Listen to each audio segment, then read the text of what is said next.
Esta es la historia de cómo fui acosada durante años por el mismo tipo. Para darles un poco de contexto, soy una mujer australiana y estaba trabajando en una tienda de comestibles local llamada IGA. Tenía 16 años en ese momento y era mi primer trabajo. Para referencia, aunque tenía 16, no me veía como una chica promedio de 16 años. No era una chica delgada. Medía 1,70 m y pesaba alrededor de 75 kilos, con la mayor parte del peso en las caderas y el trasero, y también estaba muy bien dotada en la región del pecho. Tenía un rostro muy joven y todavía lo tengo, pero en todas partes me veía como una adulta. Un día, en lo que parecía un turno normal de mediodía a 7 de la tarde, las puertas automáticas se abrieron y entró este chico. Para esta historia mi nombre será Alicia, y lo llamaré Marcos. Ahora, Marcos medía alrededor de 1,65 m, tenía el pelo rizado, estaba extremadamente obeso y le faltaba un diente frontal. La ciudad en la que vivo es muy húmeda, por lo que sudas mucho. Afortunadamente paso la mayor parte de mis días en el aire acondicionado, pero cuando Marcos entró, usó su tarjeta de débito para limpiarse el sudor de la frente y luego lo sacudió y me guiñó el ojo. Me estremecí. Estaba trabajando en una caja principal. Esta es la caja donde las personas con más de 15 artículos suelen ir. Continué atendiendo a la larga fila de clientes y noté que Marcos estaba haciendo fila en mi caja. Solo tenía 3 paquetes de Coca-Cola en su carrito y fácilmente podría haber ido a la caja express. Las señoras en express lo llamaron varias veces para que fuera por allí, pero él las ignoró por completo y mantuvo una mirada fija en mí. Podía sentir su mirada y mi cuerpo se sentía violado. Era su turno para ser atendido, y con mi mejor voz de servicio al cliente le dije: «Hola, ¿cómo está hoy?». Y él respondió: «Bueno, estoy mejor ahora que te veo. Me llamo Marcos, ¿cuál es tu nombre?». Sarcásticamente miré hacia abajo y señalé mi placa con el nombre, lo que fue estúpido porque ahora él fijó su mirada en mis senos y luego se rió y dijo: «Quiero escucharte decirlo. ¿Cómo te llamas?». Con irritación le respondí: «Me llamo Alicia». A lo que él respondió: «¿Cuántos años tienes, Alicia?». «Yo tengo 28». Entonces le respondí: «Bueno, soy demasiado joven para ti, solo tengo 16». Y él respondió: «No pareces tener 16, déjame llevarte a una cita, te trataré bien». Inmediatamente lo rechacé y le dije que tuviera un buen día. Mientras salía por la puerta me miró y sonrió de una manera extremadamente inquietante y luego dijo: «Volveré más tarde por ti». Y como te imaginarás, un escalofrío recorrió mi columna. Siempre he sido muy observadora y tomo notas cuando algo me parece extraño. Así que observé cómo Marcos salía y se subía a un vehículo blanco destartalado, y lo anoté por si acaso volvía. Pasaron horas y me olvidé de Marcos por un rato, y de sus vibras de asesino en serie y acosador. Mi turno terminó sin problemas. Vivía a unos 400 metros del trabajo, lo que equivalía a una caminata de poco más de 2 o 3 minutos para llegar a casa, por si te lo estás preguntando. 4 minutos y estaba cansada, pero como trabajaba en un complejo comercial pasaba principalmente por otras tiendas. Había un McDonald's, una bolera y algunas otras tiendas, así que estaba muy bien iluminado y nunca había tenido un problema antes. Tomé algunos artículos para mi abuela y salí por las puertas.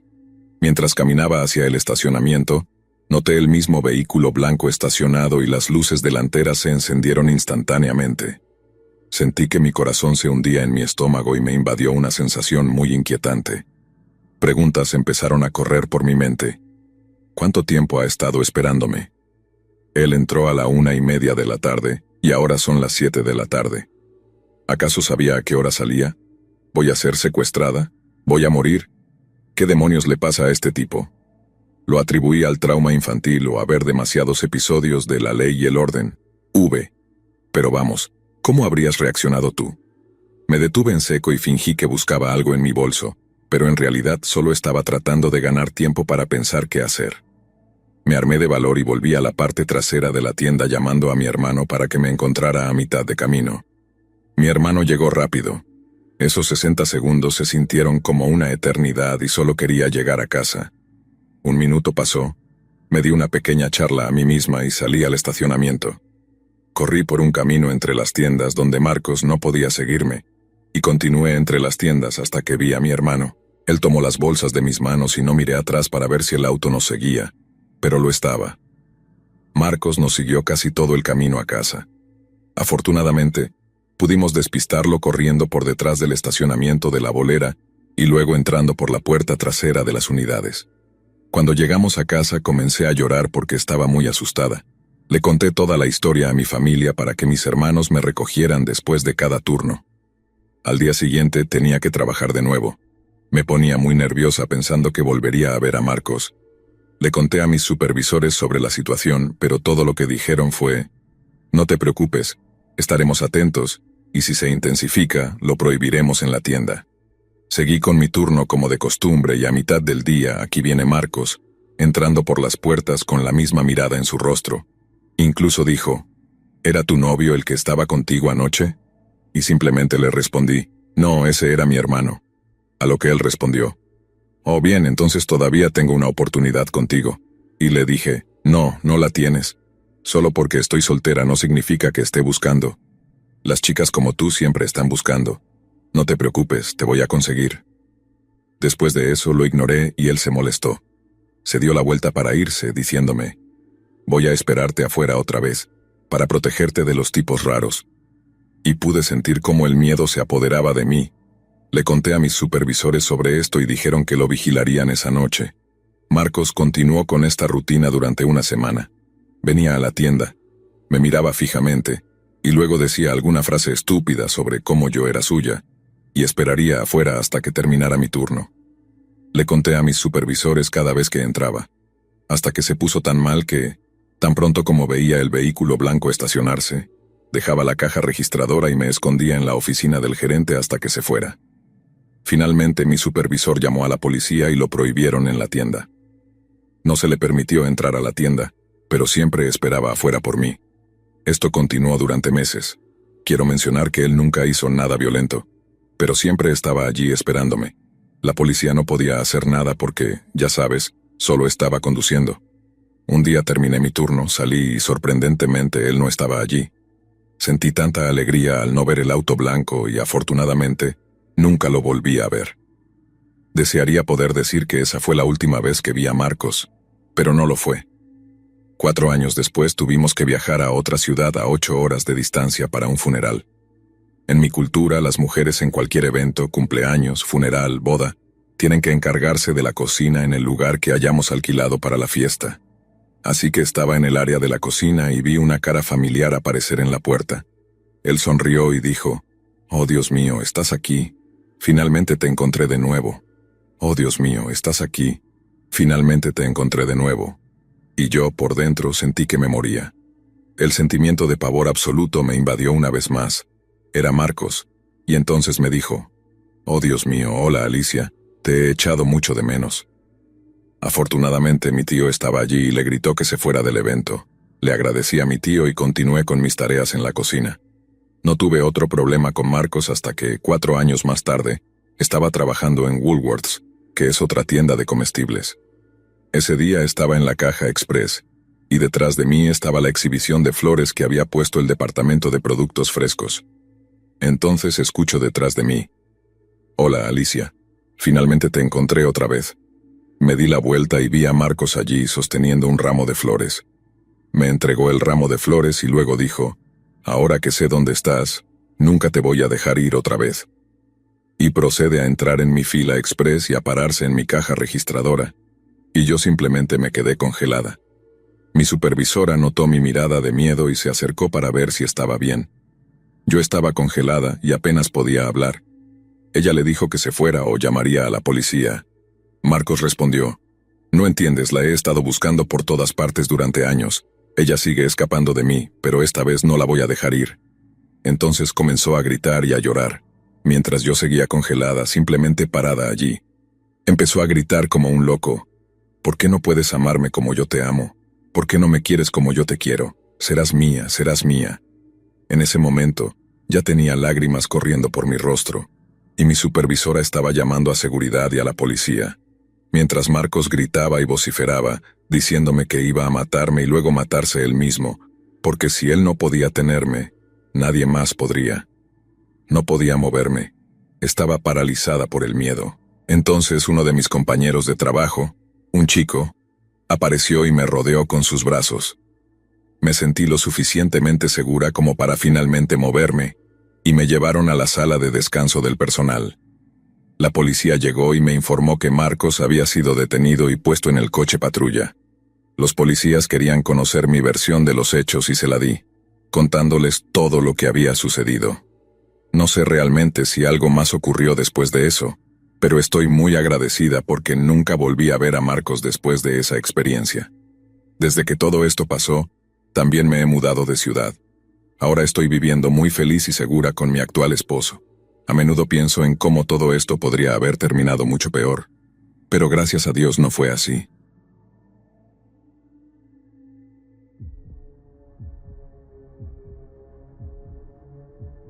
Tengo 30 años y soy de Florida. Usaré el nombre de Solas por razones de privacidad. La historia tiene lugar en 2009, en los días de MySpace, y todavía ha dejado un efecto duradero en mí 14 años después. Tenía 16 años, iba a Loro High, y hasta ese momento solo había salido con 2 amigos por un corto periodo antes de que sucediera esta situación.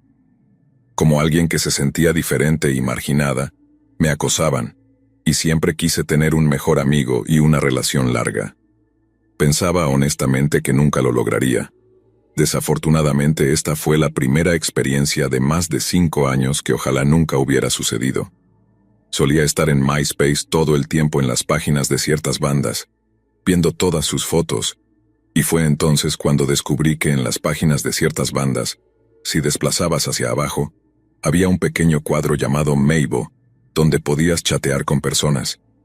Siempre estaba en la página de Paramore y hablaba ahí todos los días. Después de un tiempo conocí a un tipo llamado Brian. Hablábamos mucho de música, de las bandas que nos gustaban, e incluso nos recomendábamos bandas entre nosotros. Eventualmente comenzamos a salir y yo estaba extasiada. Aunque era una relación a larga distancia, no me importaba. El problema: él tenía 24 años. Solía cuestionar la diferencia de 8 años en ese momento. Y él siempre me decía, la edad es solo un número. O, bueno, no puedes evitar de quién te enamoras. Empecé a creerlo. A medida que el tiempo progresó, las conversaciones sexuales sucedieron por teléfono, pasaron cosas, pasaron fotos desnudas, y ahora me da tanta náusea pensar en eso. Bueno, avancemos aproximadamente 5 años, ya tenía 21 y descubrí que él no era la persona en las fotos que me había enviado, y aún así me quedé. Unos meses después, me dio la contraseña de su Facebook para ayudar a arreglarlo. Pensé que tal vez sería la misma contraseña para su correo electrónico, ya que tenía la sensación de que podría estar engañándome. Y era la misma.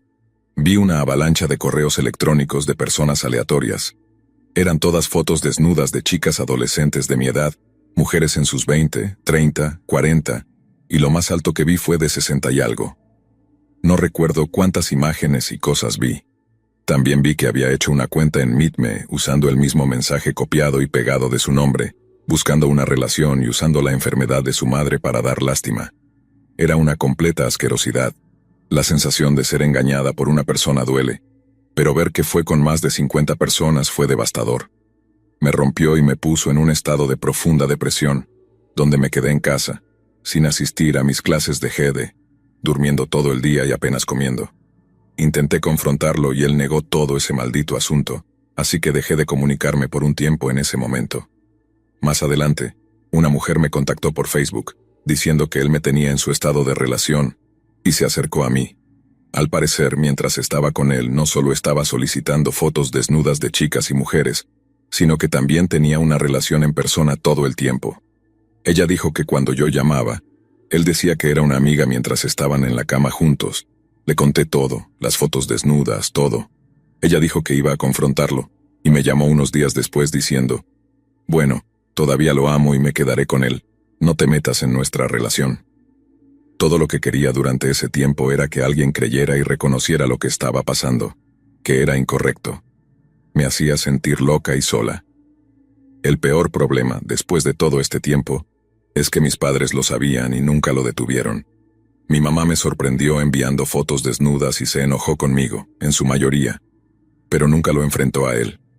Y lo que más duele es que mi mamá me dijo que esa es la razón por la que mi papá me abusó en el pasado, y por qué me trata como lo hace ahora, porque mi mamá no intervino ni hizo nada.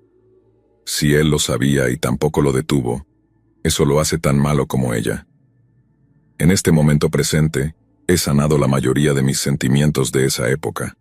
Estoy en un mejor estado mental, aunque otros eventos traumáticos sucedieron después de eso. Pero esas historias serán para otro día.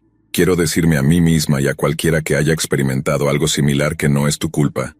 Nunca. Éramos niños y necesitábamos protección. Creemos que lo sabemos todo a esas edades, pero no es así. Es ahí donde los padres necesitan intervenir. Diablos, cualquiera que esté cerca y vea y escuche, necesita intervenir, hacer algo. En cuanto a este pedazo de basura, si llegas a escuchar esto, Brian, espero que te pudras por todas las asquerosidades que hiciste, maldito pedófilo asqueroso.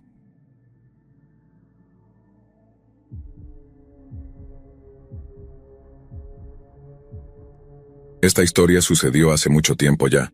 Yo tenía 16 años, estaba en la secundaria, y era la época del baile de graduación. Me juntaba con todos los grupos de nerds emo. Soy una chica emo con el pelo azul, lo cual será importante más adelante. Todos los días mi amiga y yo nos reuníamos en la parada del autobús para charlar antes de subirnos a los autobuses y luego ir a casa.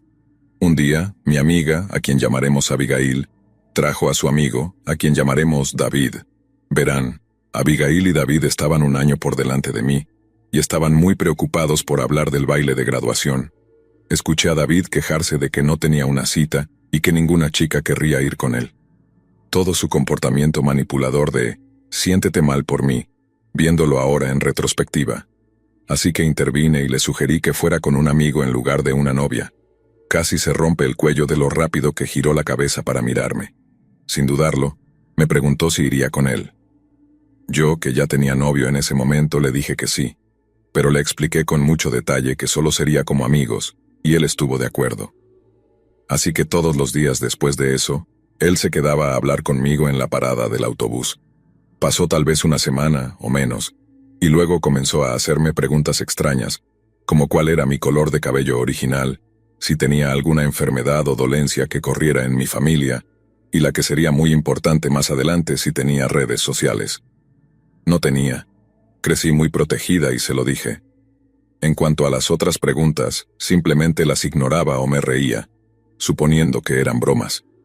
Nuevamente, viéndolo en retrospectiva, obviamente no lo eran. Pasó más tiempo y comencé a notar que no solo me veía en la parada del autobús, sino también fuera del salón donde tenía clases. Entonces, cuando comencé a distanciarme de él, con el baile de graduación acercándose, me di cuenta de que ya no quería ir con él porque realmente me estaba dando miedo. Entonces todo llegó a un punto crítico. Estaba sentada con mi amiga en el patio, y de repente sentí que alguien me miraba. Literalmente mi estómago se retorció y levanté la vista. A unos metros de distancia, en el balcón del segundo piso estaba David. Solo me estaba mirando, sin ninguna emoción. Me sentí tan enferma, y comencé a pedirle a uno de mis amigos varones que me acompañara a mis clases. Pero durante una clase, tuve que levantarme para ir al baño. Los baños estaban en un pasillo largo y bajando unas escaleras. Era el baño más alejado de los salones en esa área de la escuela. De todos modos, abrí la puerta y antes de dar 2 pasos dentro, vi a David asomándose desde un cubículo, confundido. Me miró y sonrió. Me dijo que debió haberse metido en el baño de chicas por accidente, pero no le creí. La forma en que me miraba, la forma en que su sonrisa crecía en su rostro. Sabía que si me quedaba no sería bueno. No dije nada, solo salí corriendo del baño, subí las escaleras y corrí por el pasillo de regreso a mi salón de clases. No me persiguió, ni siquiera me llamó, pero aún así me horrorizó. Poco después dejé la escuela por otras razones ese mismo año. Todo estuvo bastante tranquilo hasta el primer día del verano. Mi familia y yo nos estábamos preparando para ir a nadar, ya que vivíamos cerca del agua. De repente, alguien llamó a la puerta. Mi hermano abrió y era David, con un martillo. Sonrió y explicó que estaba haciendo trabajos ocasionales en la zona, y que solo quería pasar para ver cómo estaba. Entré en pánico y le dije que lo sentía, pero que nos íbamos. No dijo nada en respuesta, solo nos miró. Mi familia y yo básicamente lo esquivamos y salimos al auto. Él nos siguió, caminó por la entrada de la casa y luego se alejó por la acera. Nunca volví a verlo ni supe de él después de eso. Lo único que hasta el día de hoy no sé es cómo demonios consiguió mi dirección. En cualquier caso, afortunadamente me mudé de esa casa poco después.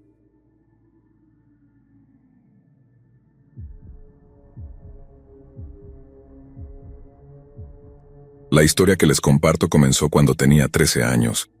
Debido a la naturaleza de esta experiencia, me haré llamar María. Cuando esto comenzó, yo estaba en la escuela secundaria, entre sexto y séptimo grado. Estaba en la clase de coro cuando recibí un mensaje en Instagram en mi teléfono. Fui a verlo y era de una cuenta desconocida que solicitaba enviarme un mensaje. En Instagram puedes ver el mensaje antes de decidir si lo aceptas o no, así que eso fue exactamente lo que hice. Leí el mensaje y decía: «Hola, no me conoces, pero solo quiero decirte que te considero hermosa». Pensé que era algo amable de decir, así que decidí responder. Simplemente respondí con un rápido: «Gracias, lo aprecio». Como me preguntaba cómo esa cuenta me había encontrado, le pedí su nombre para ver si alguien que conocía lo conocía. Me dio su nombre, pero por razones de seguridad lo llamaré Zach. Después de preguntar y revisar las páginas de Instagram, este chico no conocía a nadie que yo conociera, aunque seguía a todos mis amigos. Aunque pregunté, nadie había oído hablar de él. Me pareció raro, pero lo ignoré porque tenía 13 años y era ingenua. Otra cosa rara fue que la cuenta respondía casi de inmediato a todos mis mensajes. Eso también me pareció raro, pero de nuevo lo ignoré. Seguimos teniendo pequeñas conversaciones de vez en cuando, pero nada demasiado complejo o profundo. Solo charlas casuales tipo: «Hola, ¿cómo estás? ¿Qué haces hoy?». Pero después de un tiempo me cansé de responderle a este chico y dejé de hacerlo. Aquí fue donde las cosas empezaron a ponerse mal. Después de no responderle durante un día, esta cuenta comenzó a bombardear mi teléfono. Recibí muchos mensajes de texto y llamadas en Instagram, y los mensajes eran realmente inquietantes. Me envió varios textos diciendo que estaba locamente enamorado de mí, y cómo tenía toda su vida planeada conmigo. Tengan en cuenta que este chico no sabía nada de mí, solo se basaba en mi cuenta de Instagram, pero aún así seguía diciendo cuánto me amaba y cómo iba a venir a verme. Ahí fue cuando mi cerebro finalmente reaccionó y decidí bloquear la cuenta y olvidarme de que alguna vez sucedió algo.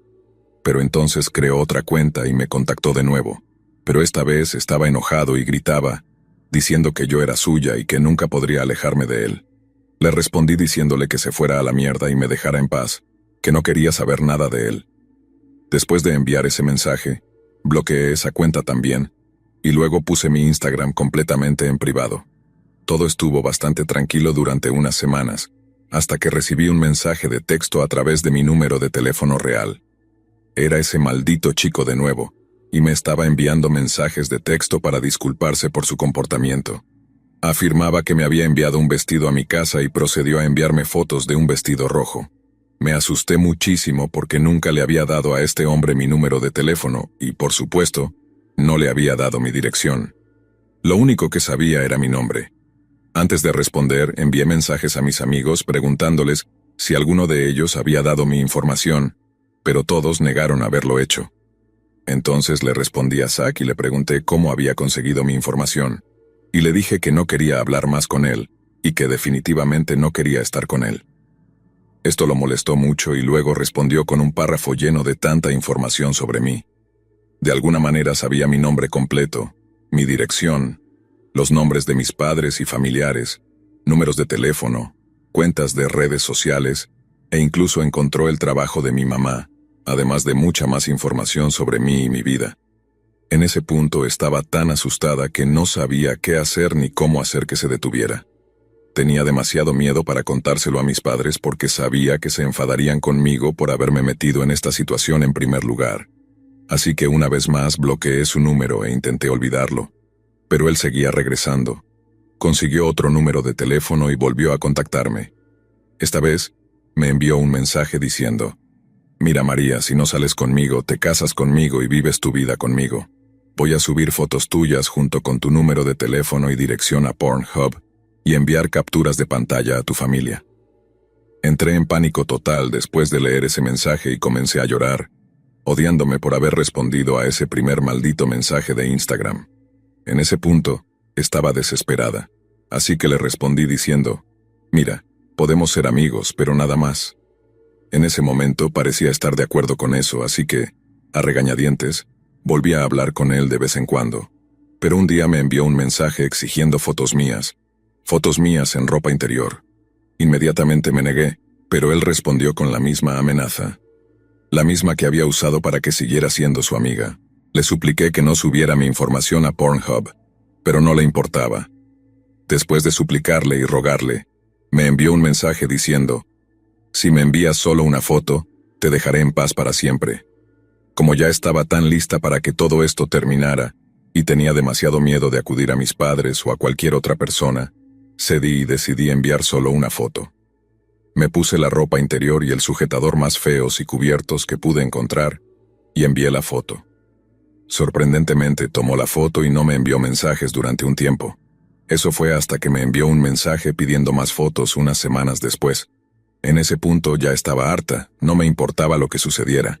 Le dije que no, que lo iba a bloquear y que iba a cambiar mi número. Después de unos minutos, respondió con una captura de pantalla que tomó en su teléfono, de él enviando la foto que le envié a mi mamá y a mi padrastro en Facebook. Mostraba que la foto fue enviada a ellos y dejó un mensaje desagradable adjunto a la imagen. En puro pánico, busqué a mi mamá y a mi padrastro, y afortunadamente ambos estaban en casa.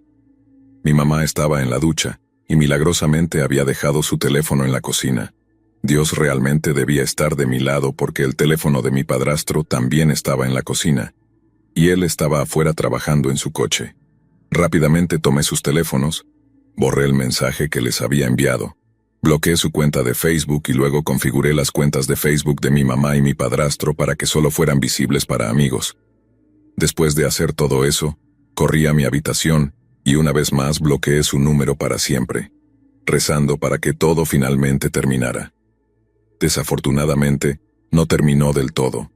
Siguió consiguiendo nuevos números de teléfono y contactándome cada vez. Cada vez que recibía un mensaje de un número desconocido, lo bloqueaba sin dudarlo. Ni siquiera leía los mensajes. Con el tiempo se fue comunicando menos y menos, y eventualmente las cosas se calmaron. Pero las cosas no se calmaron del todo. Todavía de vez en cuando recibo solicitudes extrañas de seguimiento en Instagram de él, y ocasionalmente, un mensaje de texto. Ahora solo sucede una vez al año, más o menos, pero saber que todavía está ahí afuera, y que todavía puede contactarme me asusta. Incluso hasta el día de hoy mis padres y mi familia no tienen idea de esto. Nunca tuve el valor de contarles. Sé cómo reaccionarían y realmente preferiría no lidiar con eso. Además, durante el tiempo que hablé con él, me dio 4 nombres diferentes y 3 edades distintas. Una vez dijo que tenía 14 años, luego 18, luego 25. Así que realmente no sé quién es o cuáles eran sus intenciones, pero es algo con lo que ahora vivo, y así son las cosas. Sé que algunos de ustedes podrían juzgar o no estar de acuerdo con mis decisiones actuales, pero es lo que quiero hacer por ahora. Cuídense allá afuera.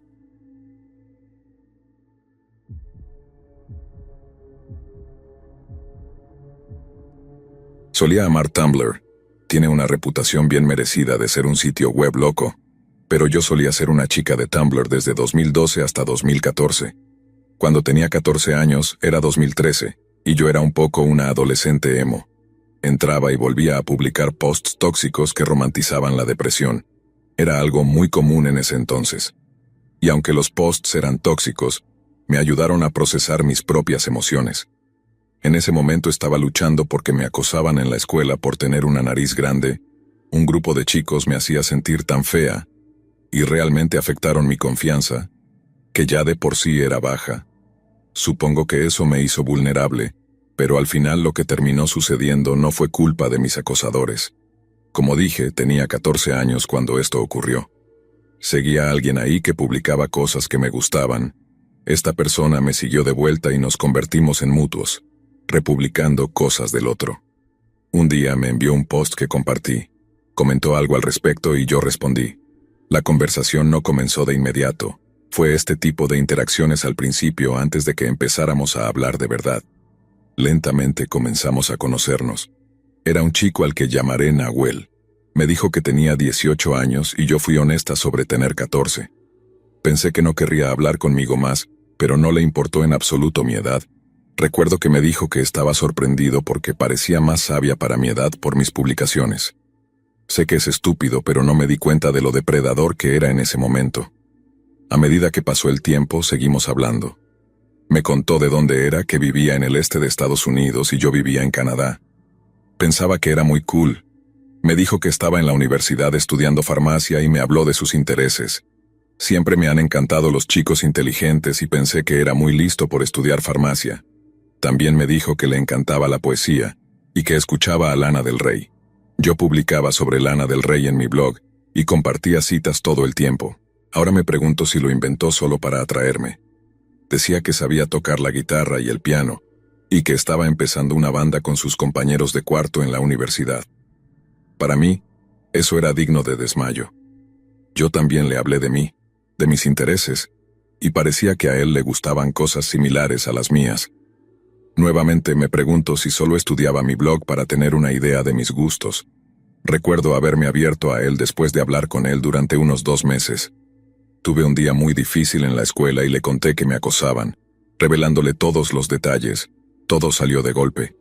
Me consoló, y nunca había experimentado eso antes. Parecía que realmente me entendía. Compartió su propia experiencia de ser acosado por usar frenillos y ser visto como un nerd. Dijo que estaría bien porque ahora estaba en la universidad y le iba bien, pero que sus acosadores eran todos desertores de la escuela secundaria. Le creí, y hablar con él me hizo sentir como si me hubiera quitado un peso de encima. Hasta ese momento, nunca habíamos visto fotos el uno del otro debido a la naturaleza de mi acoso. Me aseguró que no era fea, y me dijo que apostaba a que mi nariz no era tan grande en absoluto. Terminó bromeando diciendo que probablemente él sí parecía merecer ser acosado, pero que yo no. Esto terminó con él enviándome una selfie. Cuando lo vi, honestamente, mi corazón se detuvo por un segundo. Sentí mariposas en el estómago. Pensé que era atractivo y de repente me sentí muy nerviosa. Recuerdo haberle dicho que no había nada de malo en cómo se veía, y me dijo que se sentía igual conmigo, a pesar de no haberme visto aún. Luego empezó a decir que apostaba a que yo era bonita y que los chicos que me acosaban probablemente me gustaban, pero no sabían cómo lidiar con eso. Sentí como si me estuviera empujando a enviarle una foto. Estaba nerviosa, pero decidí tomar una y enviarla. Me tomó como media hora conseguir una con la que me sintiera satisfecha. Recuerdo haberla enviado y sentir que era demasiado bueno para ser verdad, que este chico cool y guapo de 18 años estaba hablando conmigo, una chica tan normal. Él no respondió por un tiempo, y honestamente, tenía miedo de que hubiera visto mi foto y se hubiera sentido repulsado. Luego respondió, y aún recuerdo palabra por palabra lo que dijo. Literalmente dijo, «Wow, siempre tengo razón, eres preciosa». Recuerdo haber leído sus palabras una y otra vez, y sentí como si estuviera volando por el cielo. Nunca antes me habían halagado así. Mi autoestima estaba por los suelos, y aquí estaba este chico mayor llamándome hermosa. Me sentí tan halagada y tan especial.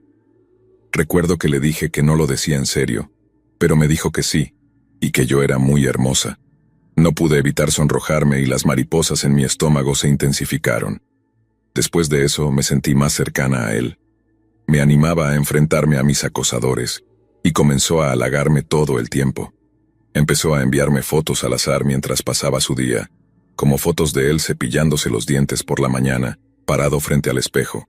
Recuerdo que me dio un recorrido por su habitación, y yo le di un recorrido por la mía también.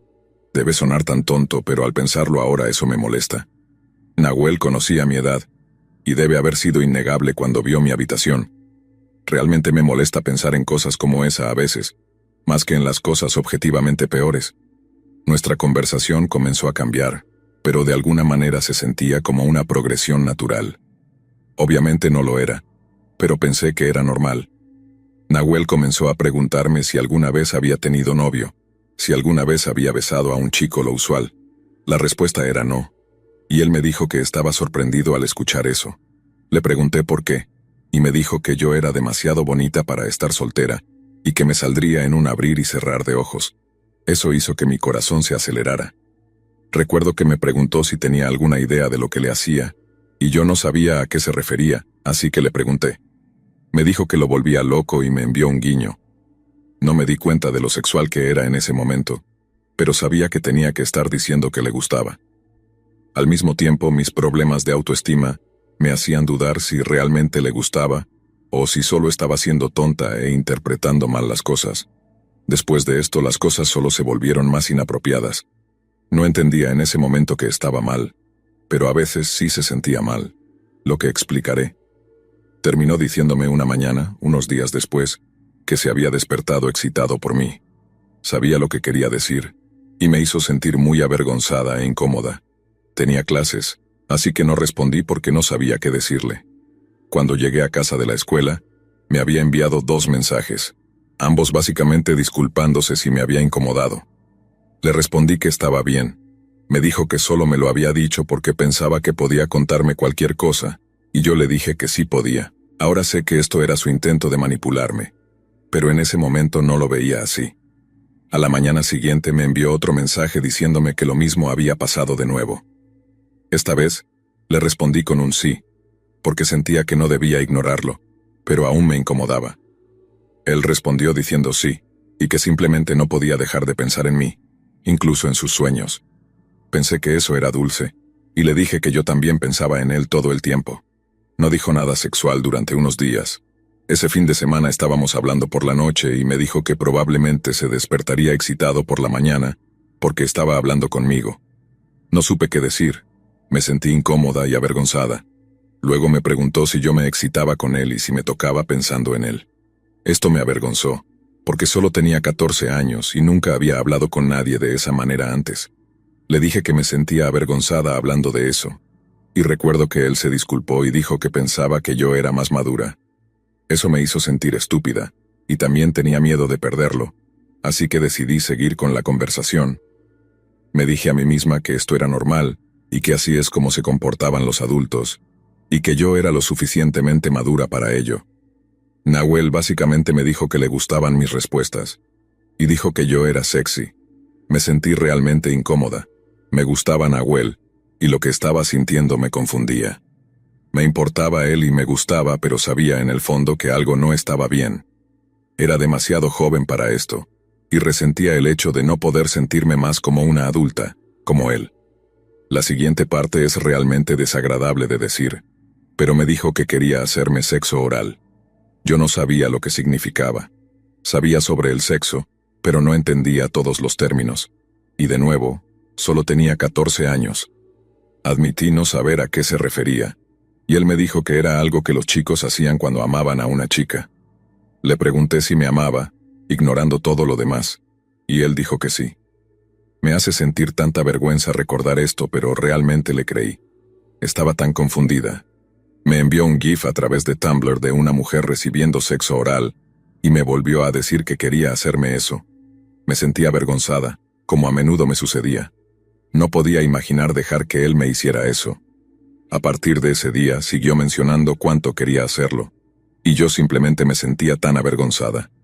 No entendía qué me pasaba, seguía pensando que debería sentirme bien con ello, pero no lo sentía así. Nahuel empezó a publicar GIFs NSFW, contenido sexual, en su Tumblr al menos una vez al día. Publicaba algo y ponía comentarios realmente ridículos en las etiquetas como, pensando en mi chica. Sabía que estaba dirigido a mí, y eso me hacía sentir incómoda. Algunos de los GIFs eran bastante intensos y me asustaban. Nahuel seguía diciéndome que yo era muy madura para mi edad, que era muy sexy y que no podía tener suficiente de mí. Una noche, empezó a decirme todas las cosas que quería hacerme, y era como sexo virtual, como si realmente lo estuviera haciendo. Me decía que imaginara que él estaba haciendo X y Isaac. No sabía qué hacer. Participé en ello, y ahora me da tanta vergüenza recordarlo. No sabía qué más hacer aparte de seguirle la corriente, porque no quería parecer inmadura. Además, sentía que realmente amaba a Nahuel, y quería hacerlo feliz. Quería estar con él, pero simplemente no estaba lista para todo esto. Cuando empezó a pedirme fotos en posiciones comprometedoras, fue el principio del fin. Le dije que no, porque de ninguna manera podía hacer eso. Nahuel no fue comprensivo, trató de presionarme. Me decía que necesitaba darle algo, ya que no podía estar conmigo en persona. ¿No lo amaba? ¿No entendía cuánto le dolía no poder estar conmigo? Me dijo esas cosas y más. Yo seguía diciéndole que no, y Nahuel dejó de hablarme. Me di cuenta de que sentía alivio al no hablar con él más. Pasaron 2 semanas, y aunque lo extrañaba, el alivio que sentía me decía que algo estaba mal. Finalmente, me envió un mensaje y estaba actuando como si no hubiera pasado nada entre nosotros. A pesar de que una parte de mí no quería involucrarse, comencé a hablar con él de nuevo. No tardó mucho en volverse sexual de nuevo. Empezó a llamarme sexy y a decirme que me deseaba mucho, etc. Decidí decirle cómo me sentía. Le dije que realmente lo amaba, pero que sentía que nuestra relación estaba yendo demasiado rápido. Escribí un mensaje muy largo, y realmente pensé que era razonable, pero cuando lo envié, él no respondió por mucho tiempo. Al día siguiente desactivó su cuenta. Estaba devastada. Pasaron los años y nunca le conté a nadie. Todavía no se lo he contado a nadie hasta el día de hoy. Cuando tuve mi primer novio tenía 16 años, y todo se sintió natural con él. Supongo que fue entonces cuando comencé a darme cuenta de que lo de Nahuel era extraño. Pero no fue hasta que cumplí 18 cuando lo entendí completamente. No podía evitar mirar a chicos y chicas de 14 años y ver lo jóvenes que eran. Pensaba en Nahuel y en cómo yo nunca podría sentirme atraída por alguien de 14 años, pero él se sintió atraído por mí. Decidí que tenía que reprimir todo esto porque no estaba lista para enfrentarlo adecuadamente. Pero no fue fácil ignorarlo, y me encontraba pensando en ello todo el tiempo. Hoy en día no está en mi mente tanto, pero ciertas cosas lo traen a la superficie, y luego lo vuelvo a reprimir. Me avergüenza todo el asunto. No diría que la experiencia me traumatizó, pero definitivamente me molesta. Nahuel claramente era un pedófilo, y me asusta pensar que está por ahí, escondido a plena vista. No es un hombre de 40 años y desaliñado. No puedo evitar pensar en él después de todo este tiempo. No sé qué debería decir para terminar esta historia, más allá de que realmente espero que cualquiera que esté escuchando aprenda una lección valiosa, que es no hablar con extraños en línea, especialmente con aquellos que son mayores cuando eres un niño, y nunca hablar con aquellos que te hagan sentir incómodo. Es realmente repugnante que estuviera hablando conmigo de la forma en que lo hacía, y claramente era un depredador. Todo lo que puedo decir es que todavía me molesta hasta el día de hoy, y supongo que siempre lo hará.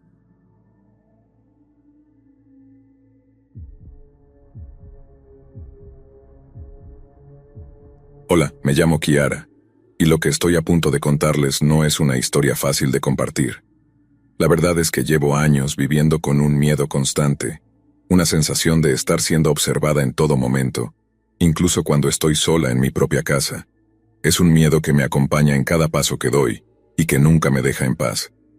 Sé que muchos de ustedes piensan que el acoso es algo que solo le sucede a otras personas, algo que solo se ve en las películas o en las noticias, pero les aseguro que es muy real, y puede llegar a ser aterrador. Todo lo que estoy a punto de narrarles comenzó cuando tenía 15 años. En ese momento, jamás pensé que lo que sucedía a mi alrededor tendría consecuencias tan duraderas. Creí que, con el tiempo, todo quedaría atrás, que se olvidaría y que seguiría adelante como cualquier otra persona. Pero en los últimos meses, todo ha vuelto, de manera mucho más intensa, oscura y peligrosa.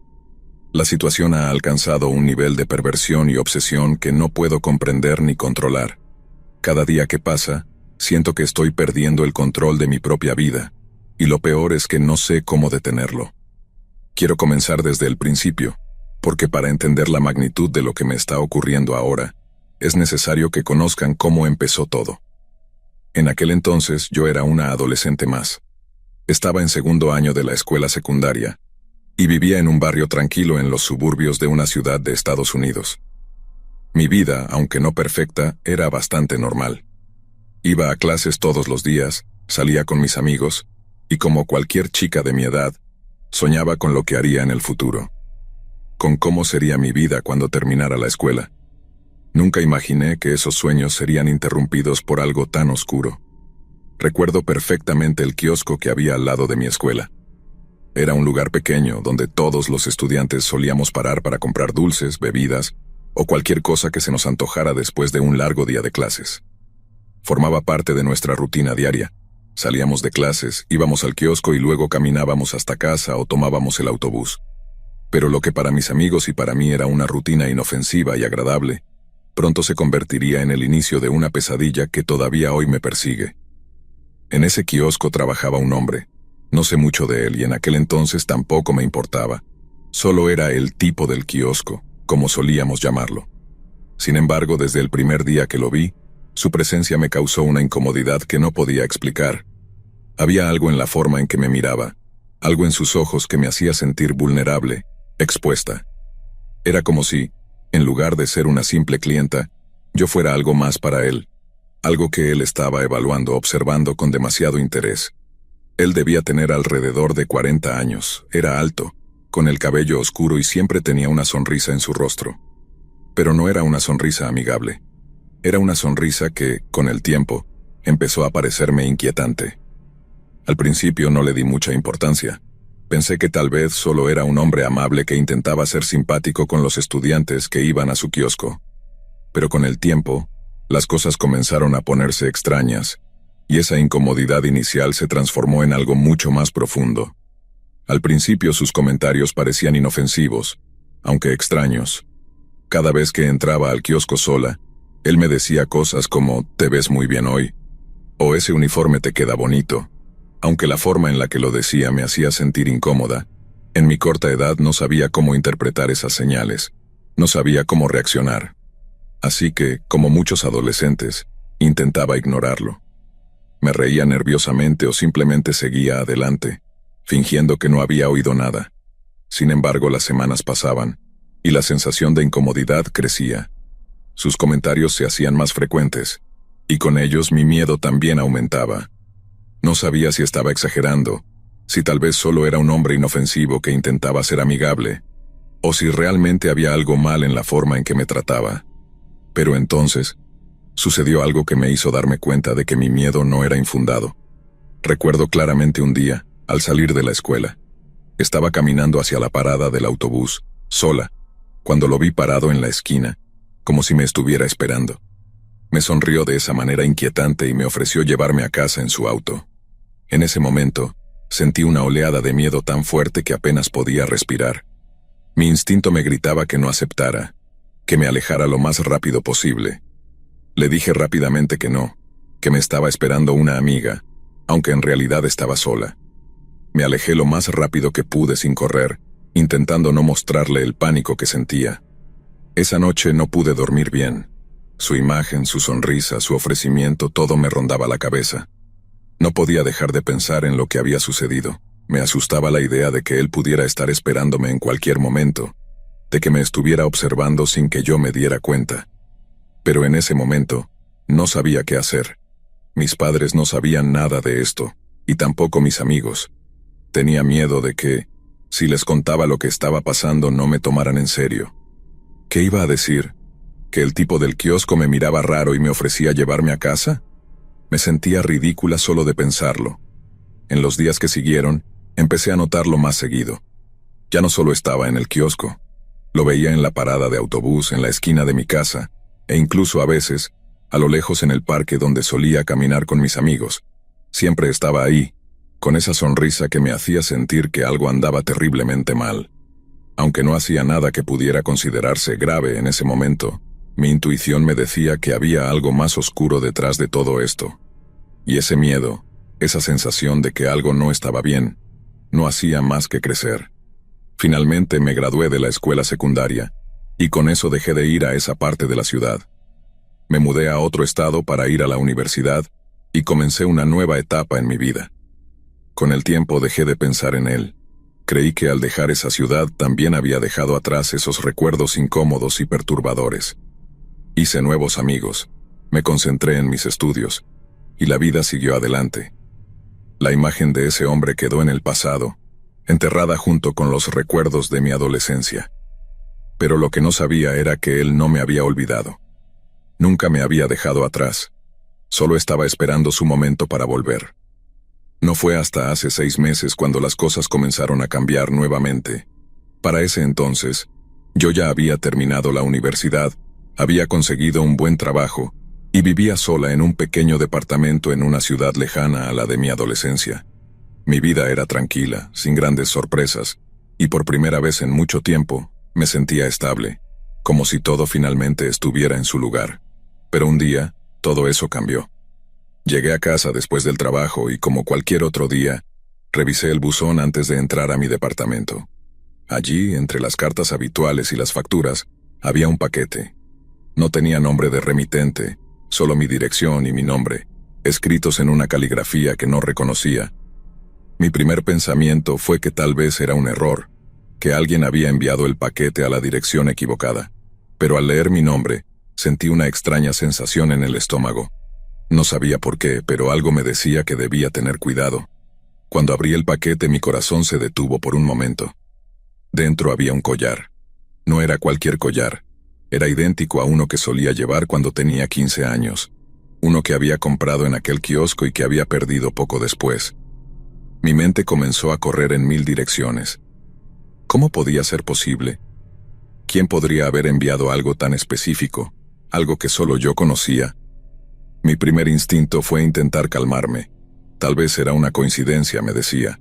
Tal vez alguien había encontrado ese collar en alguna parte y de alguna manera había llegado a mis manos. Intenté convencerme de que no tenía que ver con el hombre del kiosco. Era un objeto nada más, y los objetos a veces reaparecen de maneras extrañas. Sin embargo, algo en mi interior sabía que no era tan simple. En los días siguientes, las cosas comenzaron a volverse mucho más perturbadoras. Primero fue el collar, pero luego llegaron más cosas. El siguiente fue un sobre, sin remitente, sin dirección de vuelta. Dentro, una carta escrita a mano con una caligrafía que no reconocía, pero cuyo contenido me dejó helada. Siempre te he estado observando, decía la primera línea. Sé dónde vives ahora. Leí esas palabras una y otra vez, esperando que de alguna manera cambiasen de significado, que no fuera lo que parecía ser. Pero lo era. Sentí una punzada de miedo, como si un cuchillo frío me atravesara el pecho. No podía creerlo. ¿Cómo era posible que, después de tantos años, alguien me estuviera siguiendo de esta manera? Mi mente volvió inmediatamente al hombre del kiosco, pero no podía estar segura de que fuera él. Podía ser cualquiera, alguien que me había visto en las redes sociales, un desconocido al azar, pero no lograba quitarme la imagen de su rostro de la cabeza. Apenas unas semanas después comenzaron a llegar fotos. Al principio eran inofensivas en apariencia, pero el contexto las hacía horribles. Eran fotos mías, fotos de mi vida cotidiana tomadas sin mi conocimiento. Había una foto de mí caminando por la calle, otra de mí en la parada del autobús, y otra más saliendo del supermercado cerca de mi casa. Las fotos eran borrosas, como si hubieran sido tomadas desde lejos, pero no había duda de que yo era la persona en ellas. Esa sensación de estar constantemente vigilada se volvió abrumadora. No podía dejar de pensar que cada vez que salía de mi casa, alguien me estaba mirando. Ya no podía hacer cosas cotidianas sin sentir que tenía los ojos de alguien clavados en mi espalda. A veces, me encontraba girando bruscamente en la calle, esperando ver a alguien con una cámara o un teléfono apuntando hacia mí, pero nunca había nadie.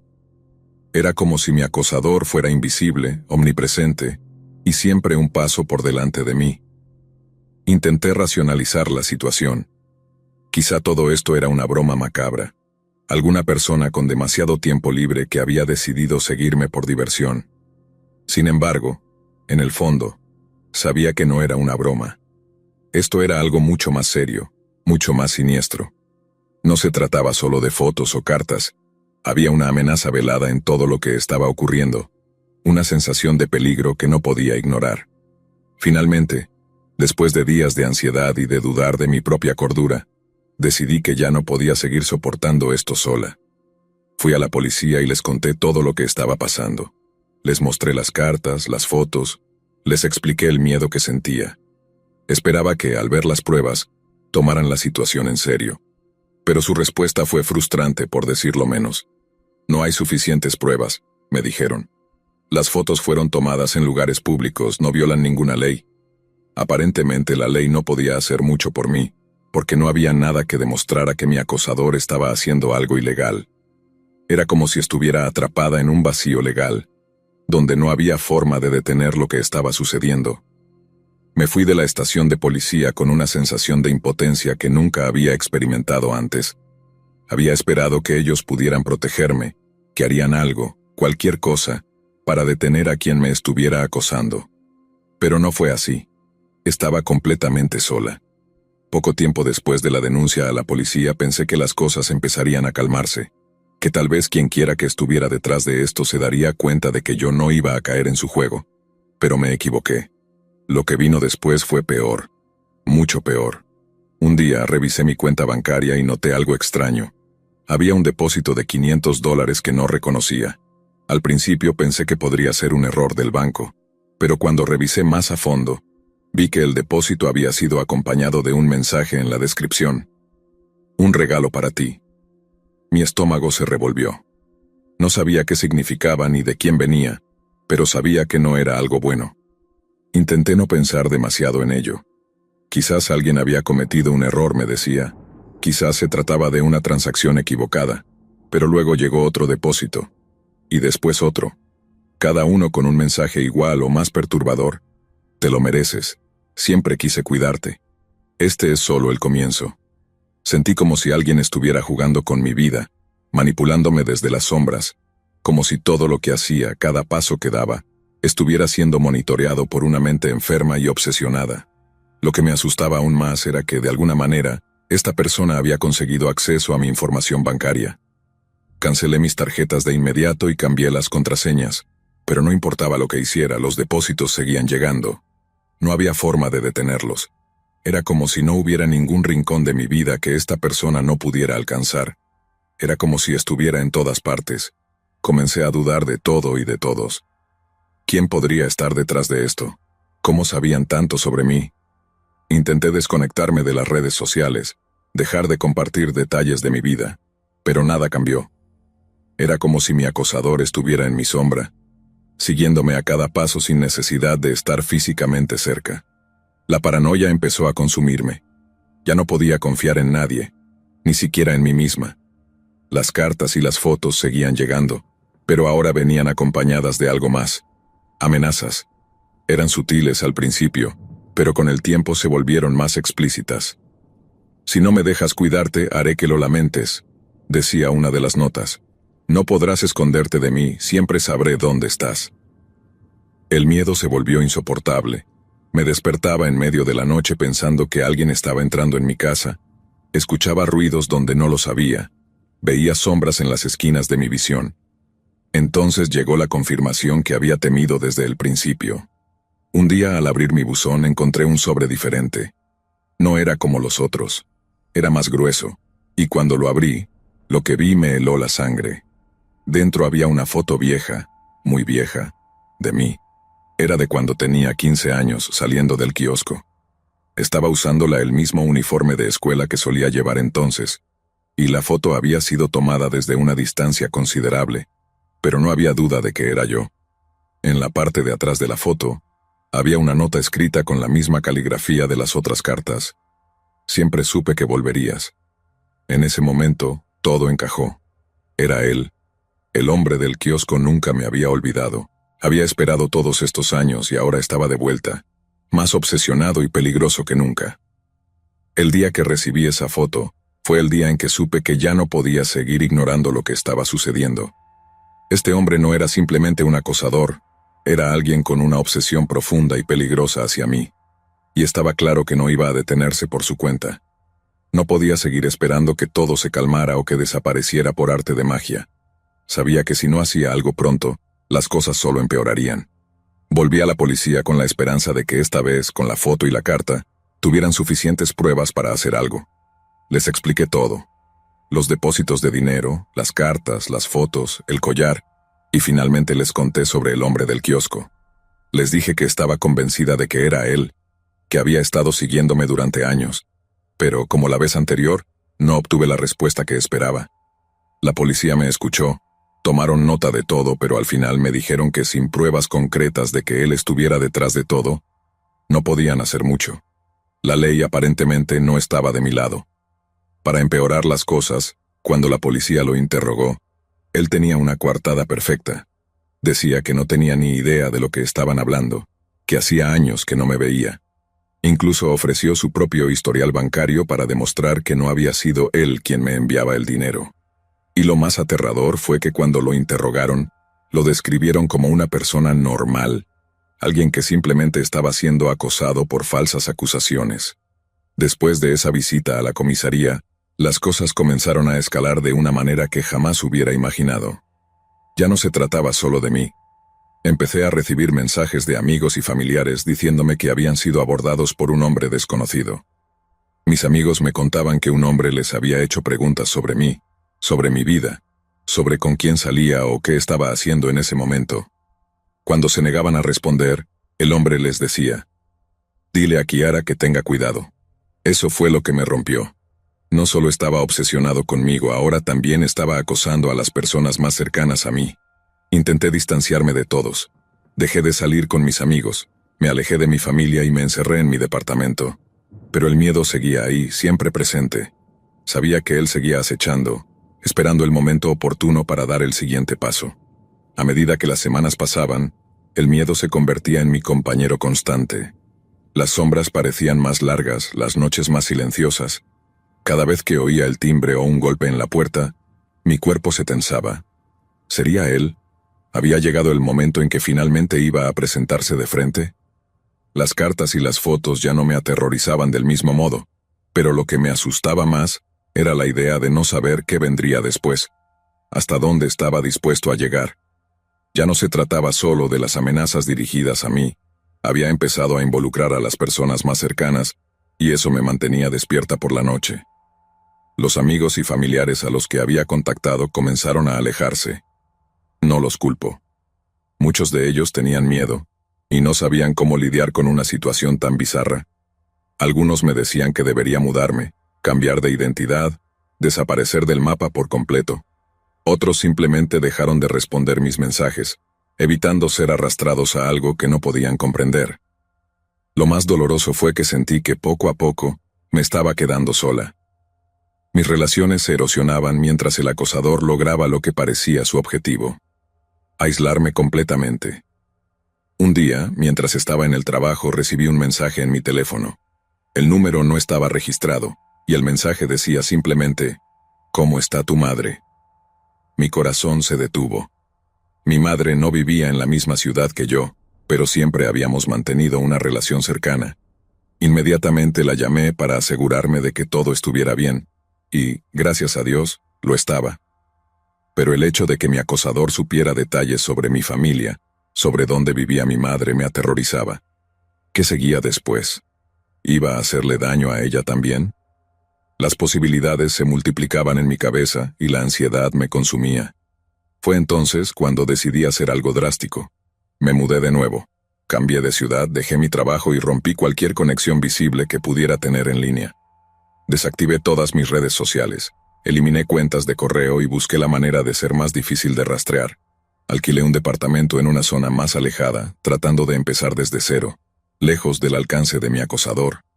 Pensé que esta vez, tal vez, había hecho lo suficiente para alejarme de su control, que podría volver a sentirme segura en algún lugar nuevo. Pero lo que no sabía es que él siempre estaba un paso por delante.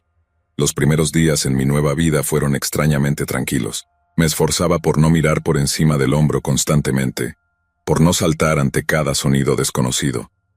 Intentaba convencerme de que había dejado todo atrás, que el hombre del kiosco había perdido mi rastro. Pero, en el fondo, nunca me lo creí completamente. No pasaba un solo día sin que el miedo me acechara, pero trataba de aferrarme a la idea de que, tal vez, esta vez sí estaba fuera de su alcance. Ese alivio momentáneo desapareció rápidamente. Una mañana, al salir de mi departamento para ir al trabajo, encontré una nota en el parabrisas de mi auto. Era una simple hoja de papel doblada en dos, sin sobres ni adornos. La tomé con manos temblorosas, mi respiración ya entrecortada antes de siquiera leerla. Cuando la abrí, el contenido me dejó paralizada. «No importa dónde vayas, siempre te encontraré». Sentí un escalofrío recorrerme de pies a cabeza. Lo había encontrado. No importaba lo que hubiera hecho para protegerme. Él siempre estaba a un paso delante de mí, observando cada movimiento. El terror me golpeó como una ola, y no podía controlar mis pensamientos. ¿Cómo había llegado tan lejos? ¿Qué clase de obsesión enfermiza lo llevaba a seguirme de ciudad en ciudad, de vida en vida? No había nada que pudiera hacer para detenerlo. Ni siquiera las medidas más extremas habían funcionado. Decidí, una vez más, acudir a la policía. Esta vez, estaba más desesperada que nunca. Les conté cada detalle nuevamente, pero su respuesta fue la misma. Sin pruebas concretas, no podían hacer nada. El hecho de que la nota no tuviera huellas dactilares o que hubiera sido dejada en mi auto en un estacionamiento público complicaba todo. No había cámaras de seguridad, no había testigos. Una vez más, la ley no estaba de mi lado, y mientras tanto mi acosador seguía adelante, sin restricciones, sin castigos. Los días siguientes se convirtieron en un verdadero infierno. Ya no podía salir de casa sin sentir que él estaba cerca, escondido en alguna esquina. Mi paranoia creció a niveles que jamás creí posibles. Sentía que ya no podía confiar en nadie, ni siquiera en mí misma. Cada persona que se me acercaba en la calle, cada desconocido que me miraba, se convertía automáticamente en una amenaza. Mi mente estaba atrapada en un ciclo interminable de miedo, y no había manera de escapar. Empecé a notar pequeños detalles que me dejaban claro que él estaba más cerca de lo que creía. Recibía llamadas telefónicas en las que nadie hablaba, solo el sonido de una respiración pesada al otro lado de la línea. Una noche, al llegar a casa después del trabajo, encontré la puerta de mi departamento ligeramente entreabierta. Mi primer pensamiento fue que alguien había entrado, que él había estado allí. Revisé cada rincón de mi casa esperando encontrar algún rastro, algo que indicara que él había estado fisgoneando en mi vida, pero no encontré nada. Sin embargo, la sensación de vulnerabilidad se hizo más fuerte. ¿Estaba jugando conmigo? ¿Disfrutaba de mi sufrimiento? Finalmente, lo que más temía ocurrió. Una noche, mientras intentaba relajarme viendo una película, escuché un ruido extraño en la ventana de la sala. Al principio pensé que era solo el viento, pero cuando me acerqué para mirar, vi algo que me hizo retroceder de golpe. Una pequeña cámara estaba adherida al borde de la ventana, apuntando directamente hacia adentro. Mi corazón comenzó a latir con fuerza. ¿Cómo había llegado esa cámara allí? ¿Desde cuándo me estaba observando? Mi mente se nubló de pánico. No podía respirar. Todo lo que había temido se estaba volviendo realidad. Ya no estaba a salvo ni siquiera dentro de mi propia casa. Era como si cada rincón de mi vida estuviera siendo controlado por él, como si hubiera invadido mi mundo de una manera que nunca creí posible. Quité la cámara de la ventana con manos temblorosas y la llevé a la policía al día siguiente, con la esperanza de que, esta vez, tendrían pruebas suficientes para detenerlo. Pero una vez más, la historia fue la misma. Me dijeron que investigarían, que intentarían rastrear de dónde provenía la cámara, pero sus palabras sonaban vacías. Sabía que no iban a encontrar nada. Él siempre cubría bien sus huellas. Las noches se volvieron insoportables. Ya no podía dormir. Cada pequeño sonido me hacía saltar de la cama, convencida de que él estaba a punto de entrar. No sabía cuánto más podría soportar. Mi vida había sido tomada por una obsesión que no podía controlar ni detener. Estaba siendo casada, y lo peor de todo es que no sabía cuándo llegaría el siguiente golpe. Fue entonces cuando tomé la decisión más difícil de mi vida: dejar todo atrás. Ya no se trataba solo de cambiar de ciudad. Esta vez tenía que desaparecer por completo. Cambié mi nombre, corté contacto con todos, vendí todo lo que tenía y me fui. Sabía que esta no era una solución definitiva. Pero, ¿qué otra opción me quedaba? Mi acosador había destrozado cada aspecto de mi vida. Y si no me alejaba lo suficiente, temía que algún día llegara mucho más lejos de lo que ya había ido. Hoy, mientras les cuento esta historia, aún vivo con miedo. No sé si realmente logré escapar. No sé si algún día él me encontrará de nuevo. Pero lo que sí sé es que esta experiencia ha dejado cicatrices profundas en mi mente y en mi alma. Mi vida nunca volverá a ser la misma, y el temor de que él esté ahí, en las sombras, siempre estará conmigo. Así que si alguien que esté escuchando ha pasado por algo similar o tiene algún consejo sobre qué más puedo hacer, por favor, háganmelo saber. No sé si podré seguir así mucho tiempo más. Gracias por escucharme.